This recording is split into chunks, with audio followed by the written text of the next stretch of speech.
बृहस्पतिवार व्रत कथा। प्राचीन समय की बात है।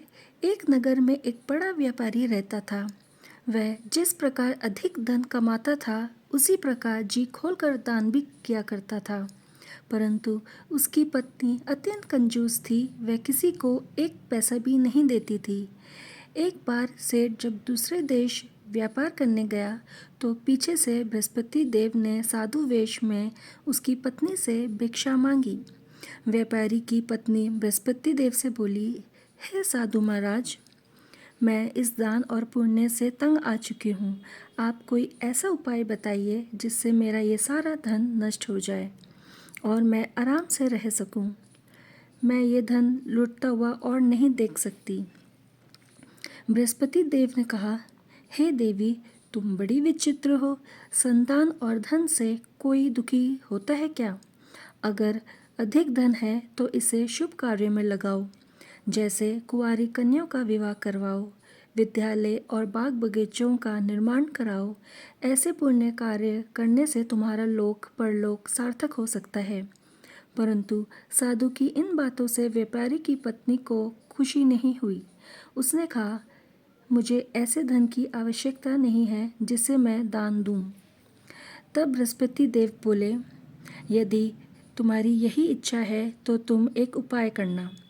7 बृहस्पतिवार घर को गोबर से लीपना, अपने केशों को पीली मिट्टी से धोना और केशों को धोते समय स्नान करना। व्यापारी से हजामत बनाने को कहना। भोजन में मांस मदिरा खाना। कपड़े अपने घर धोना। ऐसा करने से तुम्हारे सारा धन नष्ट हो जाएगा। इतना कहकर बृहस्पति देव अंतर्ध्यान हो गए।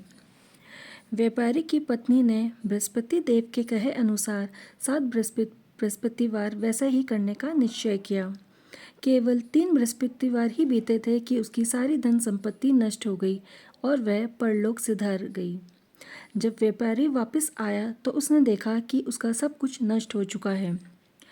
उस व्यापारी ने अपनी पुत्री के साथ दूसरे नगर जा बसा। वहाँ वह जंगल से लकड़ी काट कर लाता और शहर में बेचता। इस तरह वह अपना जीवन व्यतीत करने लगा।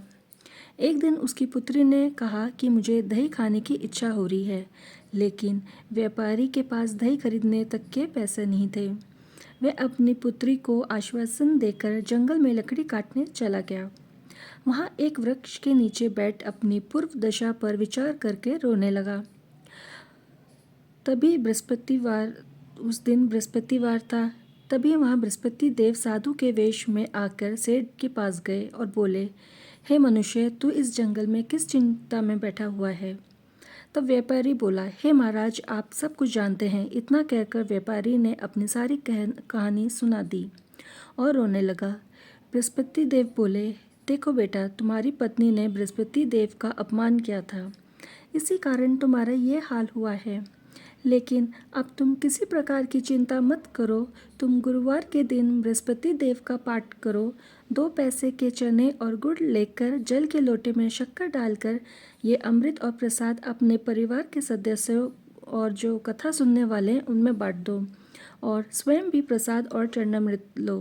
भगवान तुम्हारा अवश्य कल्याण करेंगे। साधु की बात सुनकर व्यापारी बोला, हे महाराज, मुझे तो इतने भी पैसा नहीं बचता कि मैं अपनी पुत्री को दही खिला सकूं। इस पर साधु जी बोले, तुम लकड़ियां शहर में बेचने जाना। तुम्हें लकड़ियों के दाम पहले से चौगुने मिलेंगे, जिससे तुम्हारे सारे कार्य सिद्ध हो जाएंगे। उसने लकड़ियां काटी और शहर बेचने के लिए चल पड़ा। उसकी लकड़ियां अच्छे दाम में बिक गई, जिसने उसने अपनी पुत्री के लिए दही ली और गुरुवार की कथा हेतु चना गुड़ लेकर कथा की और प्रसाद बांटकर स्वयं भी खाया। उसी दिन से उसकी सभी कठिनाइयां दूर होने लगी। परंतु अगले बृहस्पतिवार को वह कथा करना भूल गया। अगले दिन वहाँ के राजा ने एक बड़ा यज्ञ का आयोजन किया। पूरे नगर के लोगों के लिए भोज का आयोजन किया। राजा की आज्ञा अनुसार पूरा नगर राजा के महल में भोज करने के लिए गया, परंतु व्यापारी व उसकी पुत्री तनिक विलंब से पहुँचे। अतः उन दोनों को राजा ने महल में ले जाकर भोजन करवाया। जब वह दोनों लौटकर आए तब रानी ने देखा कि उसका खूंटी पर टंगा हुआ हार गायब है। रानी को व्यापारी और उसकी पुत्री पर संदेह हुआ। कि उसका हार उन दोनों ने ही चुराया है। राजा की आज्ञा से उन दोनों को कारावास की कोठरी में कैद कर दिया गया। कैद में पड़े हुए दोनों अत्यंत दुखी हुए। वहाँ उन्होंने बृहस्पति देव का स्मरण किया। बृहस्पति देव ने प्रकट होकर व्यापारी को उसकी भूल का आभास करवाया और उन्हें सलाह दी कि गुरुवार के दिन कैद खाने के दरवाजे पर तुम्हें 2 पैसे बार मिलेंगे। उनसे तुम चने और मुनक्का मंगवाकर विधि पूर्वक बृहस्पति देवता की पूजन करना, तुम्हारे सब दुख दूर हो जाएंगे। बृहस्पतिवार को कैद खाने के द्वार पर उन्हें 2 पैसे मिले। बाहर सड़क पर एक स्त्री जा रही थी। व्यापारी ने उसे बुलाकर गुड़ और चने लाने को कहा। इस पर वह स्त्री बोली, मैं अपनी बहू के लिए गहने लेने जा रही हूँ, मेरे पास इतना समय नहीं है। इतना कहकर वह चली गई। थोड़ी देर बाद वहाँ से एक और स्त्री निकली। व्यापारी ने उसे बुलाकर कहा कि हे बहन, मुझे बृहस्पतिवार की कथा करनी है, तुम मुझे 2 पैसे का गुड़ चना ला दो।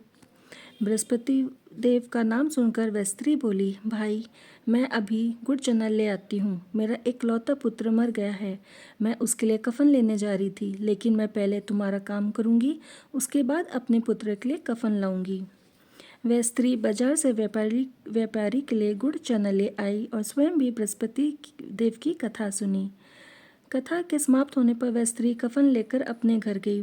घर पर लोग उसके पुत्र की लाश को राम नाम सत्य है कहते हुए शमशान ले जाने की तैयारी कर रहे थे। स्त्री बोली, मुझे अपने लड़के का मुख तो देखने दो।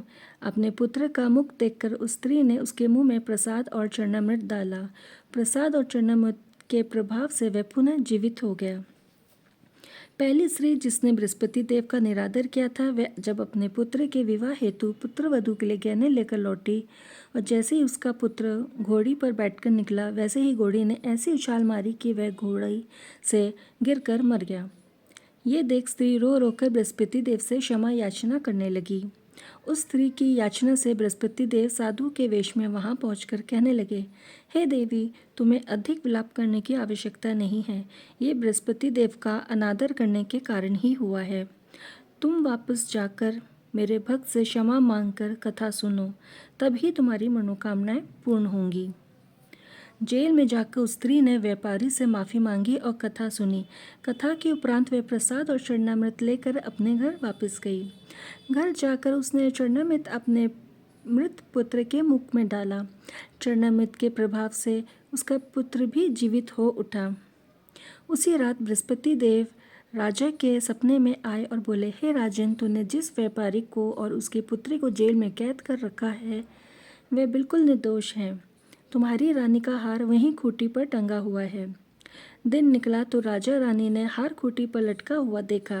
राजा ने उस व्यापारी और उसकी पुत्री को रिहा कर दिया और उन्हें आधा राज्य देकर उसकी पुत्री का विवाह उच्च कुल में करवाकर दहेज में हीरे जवाहरात दिए। तो बोलिए बृहस्पति देव की जय।